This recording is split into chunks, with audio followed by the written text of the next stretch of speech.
Regardez attentivement cette image. Ce n'est pas une carte postale idyllique des Alpes, c'est le Haut-Vernay.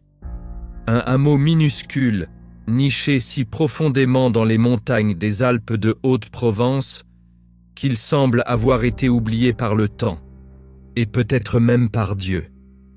Un lieu où le silence n'est pas une paix, mais une menace. C'est ici, entre ces murs de pierre séculaires et ces crêtes acérées, que s'est joué un drame si noir, si déroutant, qu'il a déchiré le voile de la tranquillité française pour révéler une vérité macabre, une vérité que la nature elle-même a mis 9 longs mois à cracher. Si vous êtes là pour une simple histoire de disparition, vous vous trompez. Ce que nous allons explorer est une descente dans l'âme d'un lieu maudit. Une enquête sur la possibilité que le corps d'un enfant ait été stocké, conservé, avant d'être relâché dans la nature comme un message glacial. Restez avec nous jusqu'à la fin, car la révélation finale sur l'identité des personnes impliquées dans la dernière phase de cette tragédie est plus troublante que tout ce que vous pouvez imaginer. Le Haut-Vernay. Moins de 20 habitants permanents. Une poignée de maisons regroupées autour d'une petite place, cernée par une forêt dense et des pentes abruptes. C'est un lieu qui respire l'isolement. Un décor parfait pour un film d'horreur où l'on sait que, si quelque chose de terrible arrive, personne n'entendra vos cris. C'est dans ce décor que la famille Soleil, profondément catholique et traditionnaliste, avait l'habitude de se réunir pour les vacances d'été. Le 8 juillet 2023, le soleil de midi frappait les toits et la vie semblait suivre son cours lent et prévisible. Émile, 2 ans et demi, jouait dans le jardin de ses grands-parents, Marie et Philippe Vedovini. Philippe, ostéopathe respecté et figure patriarcale, était le centre de cette famille nombreuse et soudée.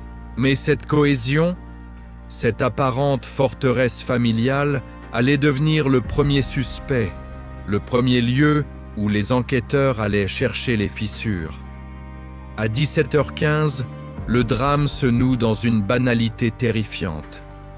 Émile est aperçu pour la dernière fois par 2 voisins. 2 témoignages cruciaux, mais étrangement vagues. Un enfant marchant seul, descendant la rue. Où allait-il? Pourquoi était-il seul? La réponse à ces questions est le trou noir de cette affaire. Les grands-parents étaient occupés. Un moment d'inattention. Une seconde fatale. Lorsque l'absence d'Émile est remarquée, la panique s'installe. Une panique qui va rapidement se heurter au silence écrasant de la montagne. Les premières heures sont cruciales. Les recherches s'organisent immédiatement, d'abord par la famille, puis par les habitants. Mais le Haut-Vernay n'est pas un terrain de jeu. C'est un labyrinthe de sentiers escarpés, de ravins cachés et de végétation épaisse. L'angle urbex, l'exploration de ce lieu comme un site abandonné, prend tout son sens ici. La nature, dans sa majesté indifférente, est le complice parfait du secret. Les maisons, les granges, les recoins de la montagne, tout est potentiellement une cachette, ou pire, une tombe. Dès le début, l'enquête est marquée par une tension palpable. La famille Soleil, avec ses convictions religieuses affirmées et son refus de s'épancher dans les médias, devient rapidement la cible de toutes les spéculations. Leur silence, interprété par certains comme de la dignité, est perçu par d'autres comme une dissimulation. Les grands-parents, en particulier, sont passés au crible.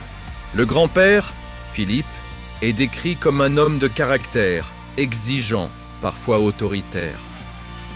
Ses traits de personnalité, dans le contexte d'une disparition, sont déformés par le prisme du soupçon. Les journaux de l'époque regorgent de sous-entendus, de sources proches de l'enquête qui distillent le doute. On parle d'une famille trop parfaite, trop repliée sur elle-même. Le procureur de la République, Rémi Heitz, lance rapidement un appel à témoins. Mais les informations sont rares et contradictoires. Les deux voisins qui ont vu Émile ne peuvent fournir de détails précis sur sa direction ou son état. Le temps passe et la certitude que l'enfant s'est simplement perdu s'estompe, remplacée par une angoisse plus froide, celle d'une intervention extérieure, ou pire, d'un drame interne. Les premières battues mobilisent des centaines de personnes, des gendarmes, des pompiers, des bénévoles. Mais la montagne garde son secret. Chaque jour de recherche infructueuse ajoute une couche de mystère et de désespoir. Le Haut-Vernay, ce lieu de villégiature familiale, se transforme en scène de crime potentiel, un lieu où chaque pierre, chaque buisson semble retenir son souffle. Le silence des Alpes est devenu le silence d'une énigme insoluble. Et ce n'est que le début. Les premières semaines, les enquêteurs ont ratissé la zone.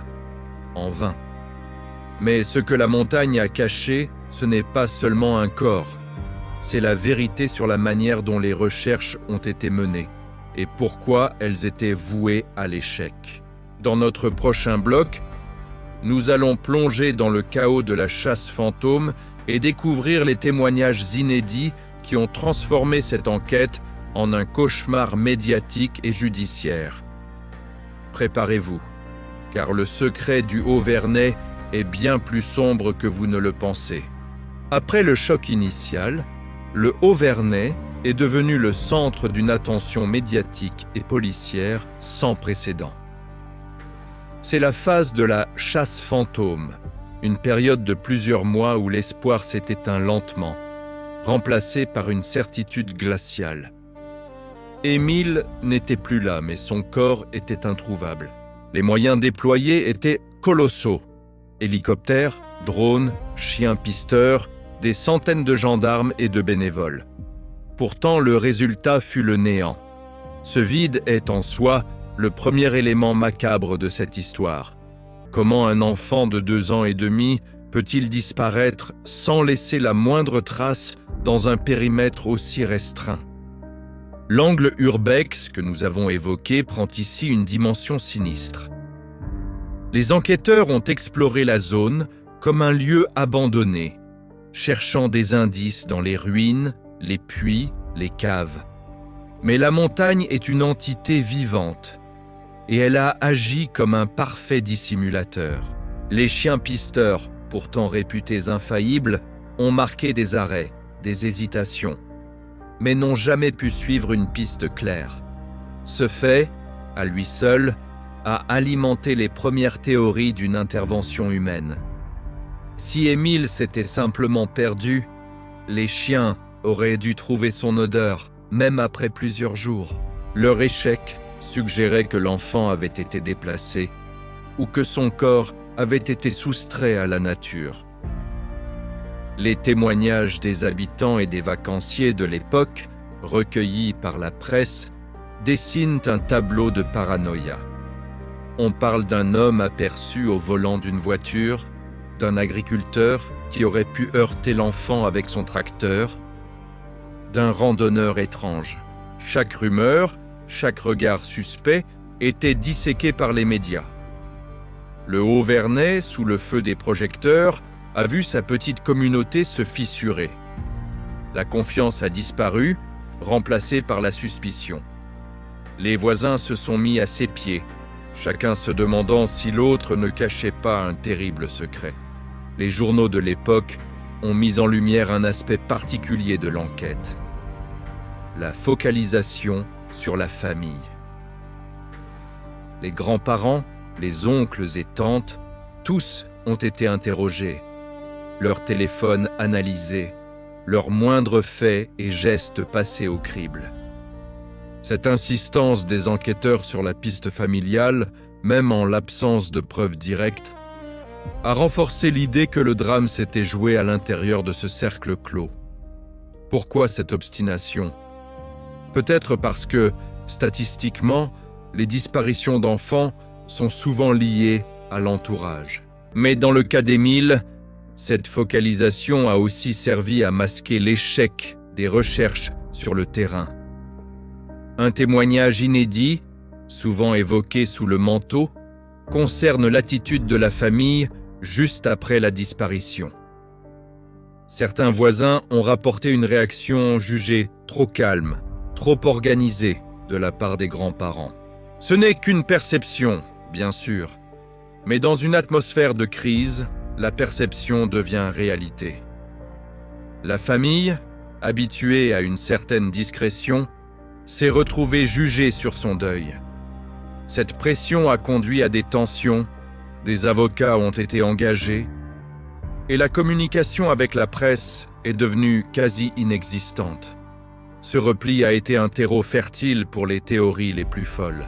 L'une des théories les plus persistantes et la plus macabre est celle du crime parfait commis par un habitant du hameau. Un individu qui connaîtrait parfaitement la montagne, ses cachettes, ses pièges. Un individu qui aurait pu agir rapidement, sans laisser de traces, et qui vivrait désormais au milieu des enquêteurs, observant le chaos qu'il a créé. Cette idée, digne d'un roman noir, a hanté les esprits pendant des mois. La montagne, qui était censée protéger le Haut-Vernay, est devenue sa prison. Un lieu où le coupable, s'il existait, était invisible. Les mois d'automne et d'hiver ont marqué une pause dans les recherches actives, mais pas dans l'enquête.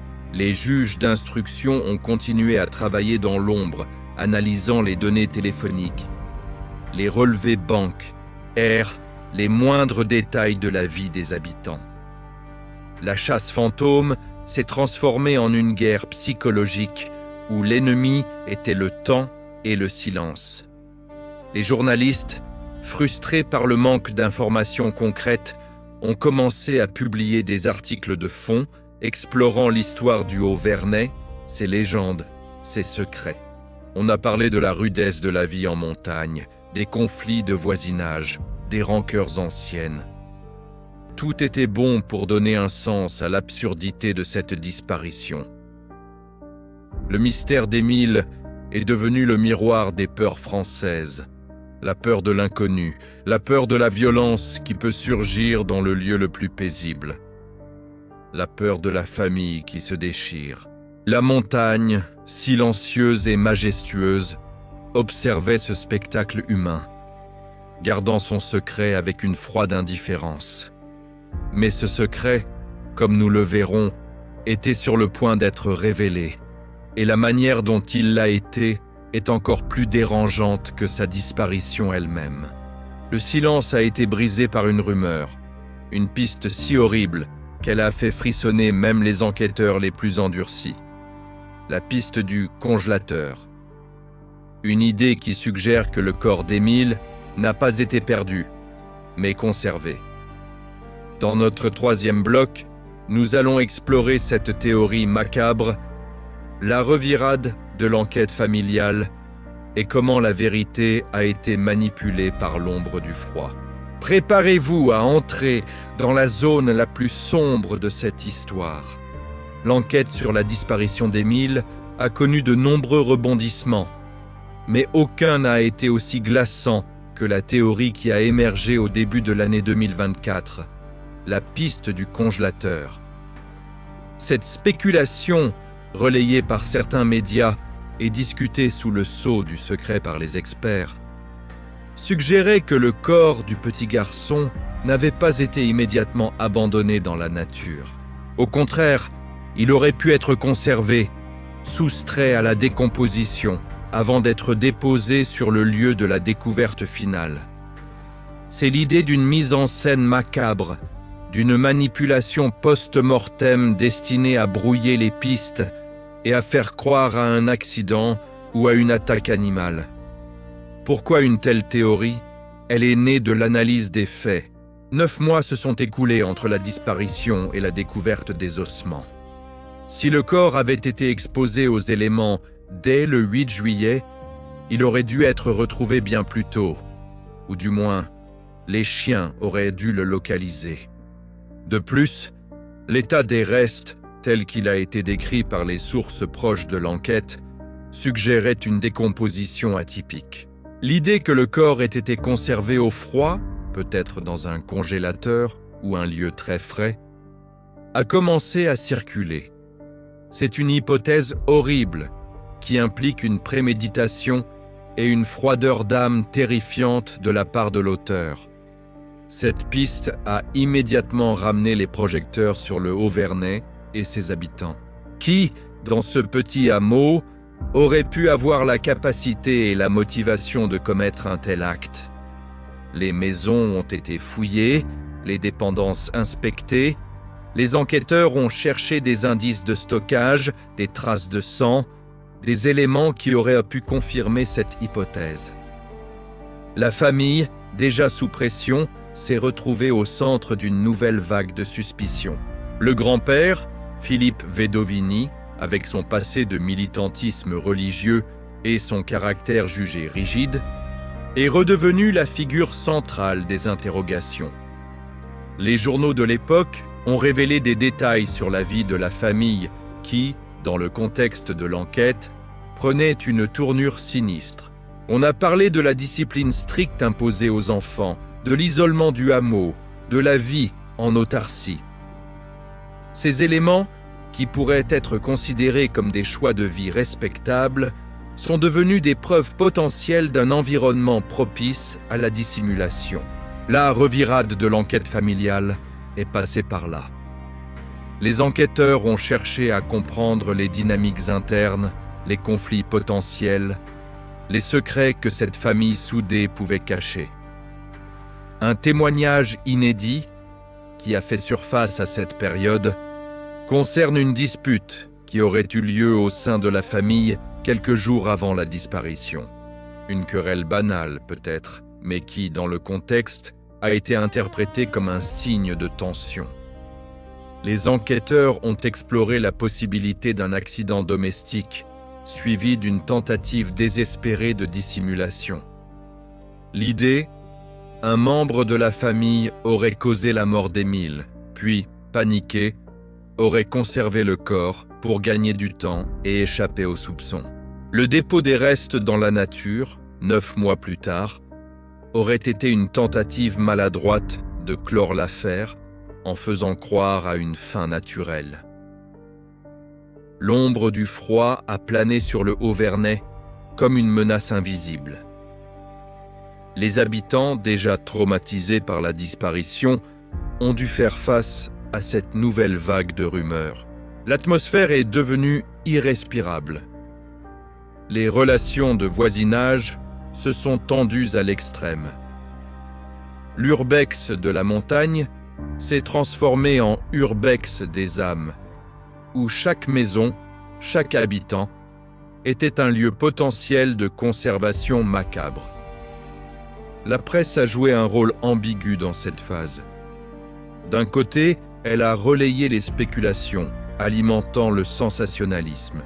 De l'autre, elle a mis en lumière les incohérences de l'enquête, le manque de preuves concrètes pour étayer la théorie du congélateur.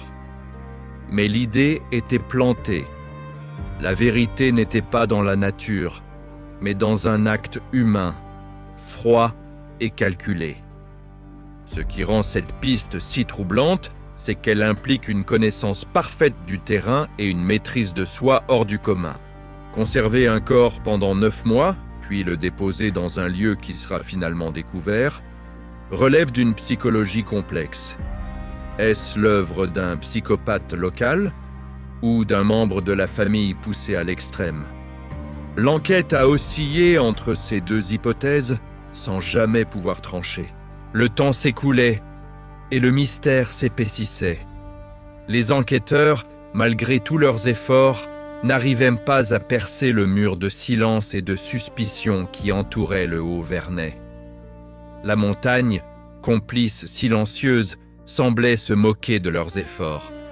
Mais le destin, ou peut-être la conscience du coupable, allait bientôt intervenir. Le secret, conservé dans l'ombre du froid, était sur le point d'être révélé par un événement inattendu. Un événement qui allait marquer le véritable climax de cette histoire macabre. Le 30 mars 2024, le silence a été brisé. Une promeneuse, loin des zones de recherche initiale, a fait une découverte qui a mis fin à 9 mois d'angoisse, mais qui a ouvert la porte à une horreur nouvelle. Dans notre 4e bloc, nous allons revivre la révélation macabre, l'analyse des restes, le traumatisme facial et le mystère persistant de la mise en scène. C'est le moment où la vérité physique a rencontré la spéculation la plus sombre. Le 30 mars 2024. Une date qui restera gravée dans l'histoire judiciaire française. Ce jour-là, une promeneuse, s'aventurant sur un sentier escarpé à environ 1,5 km du Haut-Vernay, a fait la découverte que tout le monde redoutait. Des ossements humains. Le lieu, une zone boisée et difficile d'accès, n'avait pas été inclus dans les premières battues intensives, ce qui a immédiatement soulevé des questions. Pourquoi là? Et pourquoi maintenant? C'est le début de la révélation macabre, le moment où le mystère d'Émile est passé de la disparition à la mort, mais sans apporter la paix. Les analyses ADN ont rapidement confirmé l'identité. Il s'agissait bien des restes du petit Émile Soleil. La nouvelle a frappé la France comme un coup de tonnerre. 9 mois d'attente, d'espoir ténu, se terminaient par une certitude brutale. Mais la découverte n'a pas clos l'enquête. Elle l'a relancée avec une intensité nouvelle et une dimension encore plus sombre. L'examen des restes a révélé des détails troublants. Le procureur a confirmé la présence d'un crâne et de quelques os, ainsi que des vêtements, un t-shirt, des chaussettes et des chaussures. Mais l'élément le plus choquant a été la révélation d'un traumatisme facial violent sur le crâne. Cette information, rendue publique, a balayé l'hypothèse d'une simple chute ou d'un égarement. Le traumatisme suggérait une intervention violente, qu'elle soit humaine ou animale. C'est ici que la théorie de la conservation macabre, l'ombre du froid, est revenue avec force.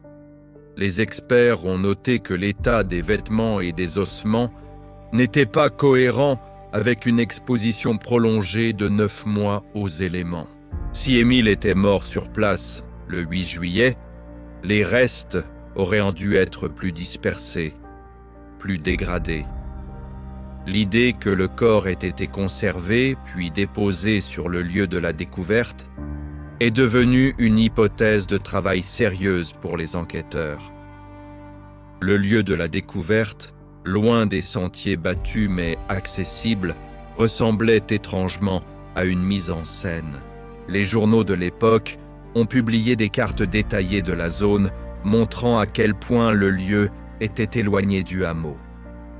Si Émile s'était rendu là seul, il aurait dû parcourir une distance considérable sur un terrain très difficile, ce qui est peu probable pour un enfant de son âge. Cela renforçait l'idée qu'il avait été transporté, mort ou vivant, jusqu'à cet endroit. La revirade de l'enquête familiale a pris un tournant dramatique. Les grands-parents, qui avaient toujours clamé leur innocence et leur douleur, se sont retrouvés à nouveau sous le feu des projecteurs. Les enquêteurs ont cherché à savoir si le lieu de la découverte était connu de la famille, si quelqu'un avait pu s'y rendre pour y déposer les restes. La pression est devenue insoutenable. La famille a dû quitter le Haut-Vernay, s'installer dans un lieu tenu secret, pour échapper à l'acharnement médiatique et aux menaces. Un témoignage inédit, qui a circulé dans les cercles d'enquêteurs, concerne la promeneuse elle-même. Son récit de la découverte, son calme apparent, ont été analysés au microscope. Était-ce une coïncidence? Ou était-elle impliquée, même involontairement, dans la mise en scène? L'enquête a exploré toutes les pistes, y compris celle d'une personne qui aurait pu être forcée ou manipulée pour faire la découverte. Le mystère du traumatisme facial est resté au centre de l'énigme. Était-ce le résultat d'une chute, d'un coup, d'une attaque animale post-mortem? Les experts légistes ont travaillé d'arrache-pied pour déterminer la cause exacte de la mort. Mais la dégradation des restes a rendu la tâche extrêmement difficile. Le silence de la montagne, qui avait caché Émile pendant 9 mois, continuait de protéger son secret. La révélation macabre a été un moment de vérité physique, mais un échec de la vérité judiciaire. Le corps était là, mais la cause de la mort et l'identité du responsable restaient insaisissables. Le Haut-Vernay, déjà maudit par la disparition, est devenu le lieu d'une tragédie sans résolution. La nature avait rendu une partie du secret, mais elle en gardait l'essentiel. Le nom de celui ou celle qui avait brisé la vie du petit Émile. La découverte des ossements n'a pas apporté la paix, mais une angoisse nouvelle. Le Haut-Vernay est désormais marqué par une malédiction. Dans notre dernier bloc, nous allons synthétiser les théories les plus sombres, explorer l'impact de cette tragédie sur la communauté, et vous révéler pourquoi le secret de cette affaire pourrait ne jamais être entièrement dévoilé. Et surtout, nous vous donnerons la clé pour participer à la résolution de ce mystère. La découverte des restes d'Émile a marqué la fin d'une attente, mais le début d'une ère de spéculation sans fin. Le Haut-Vernay, autrefois un havre de paix, est désormais le symbole d'une malédiction qui a frappé au cœur de la France. Ce dernier bloc est une plongée dans les théories persistantes et l'héritage sombre de cette affaire. Les théories sur la mort d'Émile se sont cristallisées autour de 3 axes principaux, chacun plus troublant que l'autre. La première, et la plus simple, est celle de l'accident suivi d'une dissimulation. Un membre de la famille, ou un habitant, aurait accidentellement causé la mort de l'enfant, puis, paniqué, aurait conservé le corps, la piste du congélateur, avant de le déposer dans la nature pour simuler un accident. Le traumatisme facial pourrait être le résultat de l'accident initial ou d'une tentative maladroite de manipulation.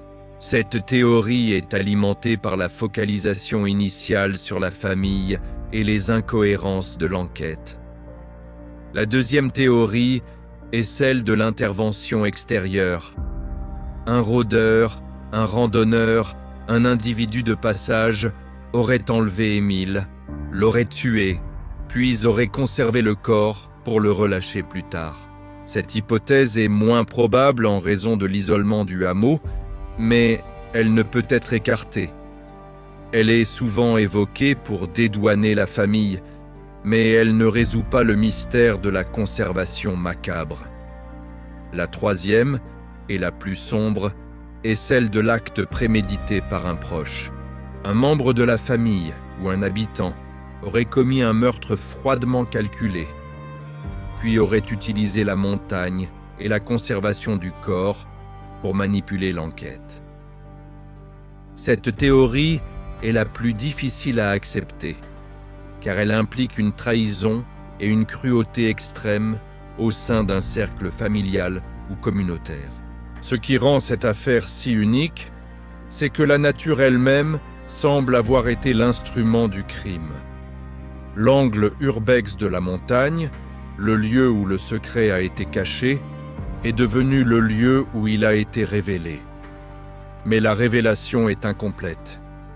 Le crâne, les os, les vêtements, ce sont des pièces d'un puzzle que l'on ne parvient pas à assembler. Le silence de la montagne est devenu le silence de la justice. Les témoignages inédits qui ont marqué cette affaire des voisins qui ont vu Émile pour la dernière fois, aux experts qui ont analysé les restes, tous convergent vers une seule conclusion. La vérité est à Haut-Vernay, mais elle est enterrée sous une couche de secrets de peur et de non-dits. La communauté, déjà petite, est désormais fracturée. La confiance est brisée. Le Haut-Vernay est devenu un lieu de pèlerinage macabre pour les curieux et un lieu de souffrance éternelle pour ses habitants. L'héritage de cette affaire est la malédiction de l'incertitude.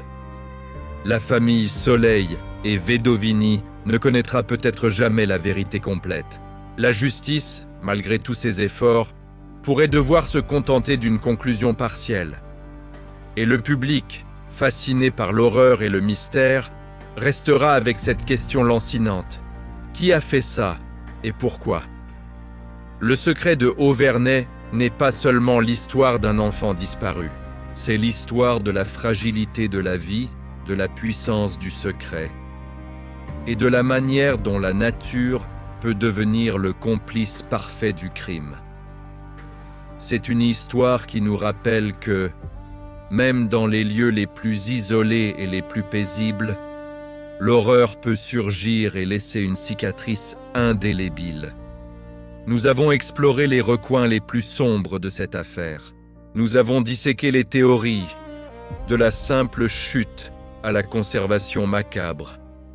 Nous avons vu comment le silence des Alpes a été brisé par une révélation qui n'a fait qu'épaissir le mystère. Mais l'histoire d'Émile n'est pas terminée. La vérité est quelque part, cachée dans les plis de cette montagne maudite. C'est ici que vous entrez en jeu. Si vous avez été captivé par ce récit, si vous pensez détenir une clé, une information, même la plus infime, sur le secret de Haut-Vernay, vous devez la partager. Mais surtout, votre engagement est crucial pour que l'histoire d'Émile ne tombe pas dans l'oubli.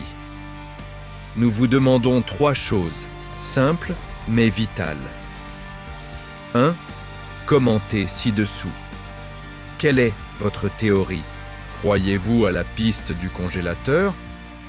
Pensez-vous que la vérité est dans la famille ou à l'extérieur?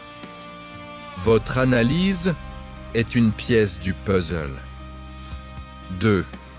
Abonnez-vous à notre chaîne. Chaque abonné est une voix de plus qui exige la vérité. Ne laissez pas le silence des Alpes étouffer cette histoire. 3. Laissez un like sur cette vidéo.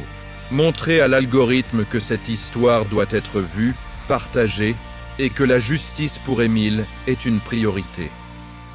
Le secret de Haut-Vernay est un miroir de nos peurs. Ne le laissez pas se refermer. Partagez cette vidéo. Exigez la vérité. Car tant que le coupable n'aura pas été nommé, la malédiction des Alpes continuera de planer sur nous tous. Merci de nous avoir accompagnés dans cette descente dans l'horreur. À très bientôt pour une nouvelle exploration des mystères non résolus.